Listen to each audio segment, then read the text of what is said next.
In early 2022, I was looking for a cheaper apartment. Rent was crushing me, and after my roommate moved out, I couldn't afford to stay where I was. I scrolled through rental listings every night, refreshing apps like it was a part-time job. That's how I found the deal. A fully furnished basement apartment in a quiet neighborhood. Newly renovated, utilities included, half the price of anything comparable. It seemed too good to be true, and we all know what that usually means. The listing said to text a guy named Mark for a tour. He replied within seconds, too fast, and told me I could come by any evening that week.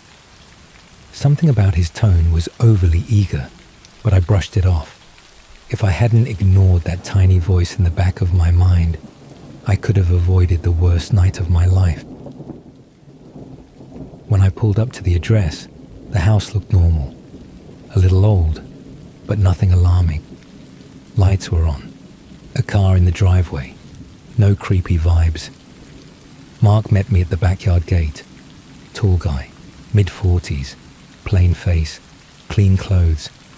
The kind of guy you wouldn't look twice at in a grocery store. Almost aggressively average. But the first thing he said was odd. He smiled and said, "You look exactly how I hoped you would."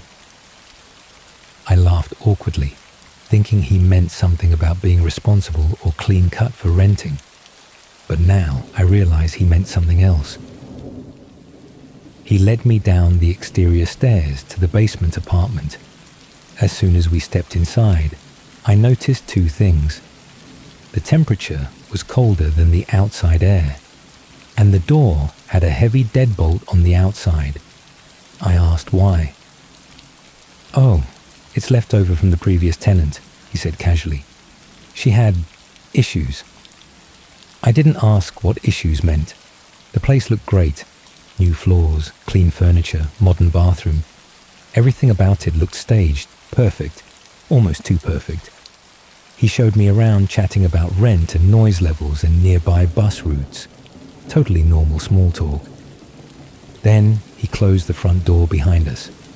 That door didn't have a handle on the inside, just a flat panel. You'd use the patio door to enter and exit, he explained quickly. "This one sticks." He said everything with so much confidence I didn't question it. That's how people like him get away with things. After the tour, he led me to the small kitchenette. "You want a drink?" he asked. "Water? Soda?" "Nah, I'm good," I said. "Are you sure?" he pressed. Most people get thirsty after seeing the place. Something in his tone made me uncomfortable. Too insistent. Too hopeful. "No, really," I said firmly. His smile twitched, and that was the first moment I felt fear. Not a full panic, more like a chill creeping up the back of my neck. I started making excuses about needing to meet friends soon. He nodded, still smiling, but his eyes didn't. "You seem nervous," he said. "You don't have to be." Then he reached into his pocket and pulled out a keychain with 3 identical keys. "You'll need one of these to lock up," he said. I hadn't signed anything. I hadn't even said I wanted the place yet, so why was he offering keys? I stepped back. "I'm not taking anything yet." He stared at me in silence for a few seconds too long. Then he said quietly, "Suit yourself." He pocketed the keys, turned toward the patio door, and unlocked it. But when he opened it, he stepped through first, blocking the exit. That's weird, I thought. Why wouldn't he let me leave first? I should have run then, but instead I stepped past him, muttering a rushed goodbye. As I reached my car, I felt his eyes on me, just watching, not waving, not smiling anymore, just watching. I texted my sister that night about a weird vibe I got from the landlord. She told me I was overthinking it. The next morning, Mark texted me, "Hey, just checking if you're ready to move in. The place is ready just for you." I ignored it. 2 hours later, "You forgot your paperwork here. When are you coming back?" I hadn't filled out any paperwork. I blocked the number, and for 2 days, everything felt normal again. Then I started hearing noises outside my bedroom window. Soft gravel footsteps at 1 a.m. A parked car idling longer than anyone should idle. But it wasn't until the third night that I realized something was wrong. At 2:17 a.m., I got a text from an unknown number. "Your curtains would look better open. You block out such a beautiful face." My heart stopped. I lived on the second floor. My bedroom faced the backyard. Someone was watching from below. I called the police. They patrolled the area but found nothing. I barely slept.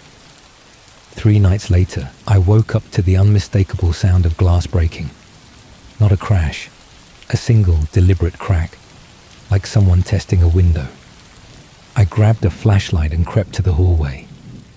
Every instinct in my body told me to hide, to call 911, but something else, some stupid curiosity, pulled me toward the noise. I moved slowly toward the living room. The house was dead silent. Then another sound, the soft thump of someone stepping over a windowsill. I ducked behind the couch and killed the flashlight. My breathing sounded like a hurricane in my ears. Footsteps crept across my living room floor. Slow, careful, searching. Then a voice I recognized whispered, "You should have taken the keys." Mark. My stomach flipped. He was inside my home. I covered my mouth with my hand. He walked farther into the room, holding something small and metallic. At first, I thought it was a knife. It wasn't. It was a syringe. Mark walked slowly into the hallway, leading toward my bedroom. I crawled on my stomach behind the couch toward the kitchen. Every movement felt like it shook the entire house, even though I was barely making a sound. I reached my phone on the counter, dialed 911. But before I pressed call, Mark's footsteps stopped. He said loudly, "I know you're awake." He paused. "And I know you called the cops last time." My thumb froze over the screen. "You're smarter than the others," he continued calmly, "but you should have moved in." My stomach churned. Who were the others? Where were they now? The footsteps resumed, heading back toward the living room, toward me. I ducked inside my pantry and shut the door gently, praying he hadn't seen the movement. It was pitch black inside. I crouched behind the bottom shelf, shaking. I could hear him in the kitchen now, breathing softly, feet shifting on the tile. He whispered, "You think you can hide from me?" My heart pounded so loudly, I swore he could hear it. Then, he grabbed the pantry doorknob, turned it, but I had locked it from the inside. He chuckled softly. "That won't help." He twisted harder. The cheap lock clicked. The door shook violently. I held the bottom edge of the door with both hands, bracing myself. Then everything stopped. Silence. Complete silence. I didn't dare move. For a full 20 seconds, he didn't breathe, didn't speak. Then he whispered through the door, "You smell terrified." My eyes filled with tears. Then, a loud clang echoed in the kitchen. Metal hitting tile. The syringe. He had dropped it. Why? Was he switching weapons? Trying to lure me out? My phone buzzed suddenly. It was the 911 operator. "Hello. We received a call from this number. Are you safe?" I had set my phone down on the shelf. The sound wasn't loud, but in the quiet of the kitchen, it might as well have been an explosion. Mark hissed, "There you are." And the pantry door slammed open. I didn't have time to think. I kicked the door as hard as I could. It hit him in the face with a sickening crack. He stumbled backward with a grunt. I darted past him, sprinting for the front door, but I never made it. He tackled me onto the floor. I felt his knee dig into my back, his arm clamp around my neck. "You ruined everything," he snarled. "You weren't supposed to make this difficult." I gasped for air, clawing at his arm. He tried to roll me over. He wanted me face up, vulnerable. I did the only thing I could think of. I reached back and grabbed his face, hard. My fingers dug into his eyes. He screamed, an animalistic, furious scream, and loosened his grip long enough for me to slip out from under him. I scrambled to my feet, sprinted down the hall, and dove into the bathroom. Locked the door, held the handle with both hands. Mark slammed into the door so hard the frame shook. "I'm not leaving without you," he roared. He rammed the door again and again. Cracks formed near the hinges. I was running out of time. And that's when I remembered something. The tiny bathroom window. Too small for an adult to climb through. But I wasn't trying to climb through it. I was trying to draw him there. I leaned close to the window and shouted, "Help! Somebody help me!" I knew Mark would assume I was trying to escape. Predictable men are easier to manipulate. The banging stopped. Then I heard him sprinting fast toward the backyard.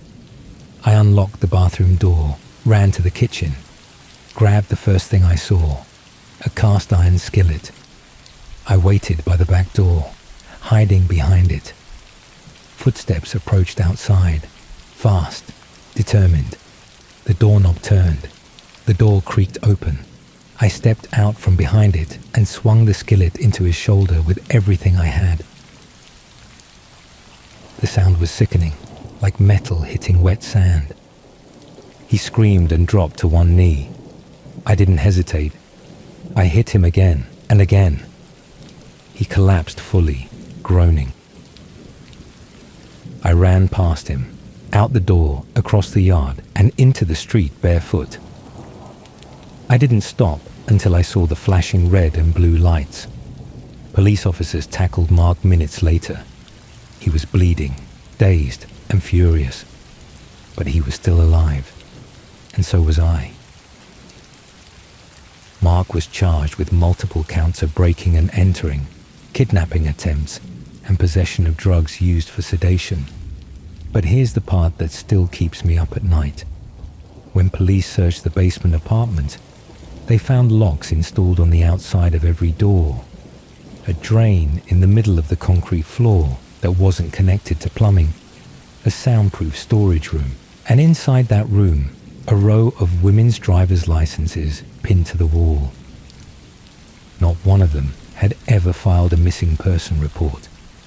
Not one had family looking for them. Transient, young, alone. Exactly the kind of renter who wouldn't be missed right away. Exactly the kind of person I was. I've moved twice since that night.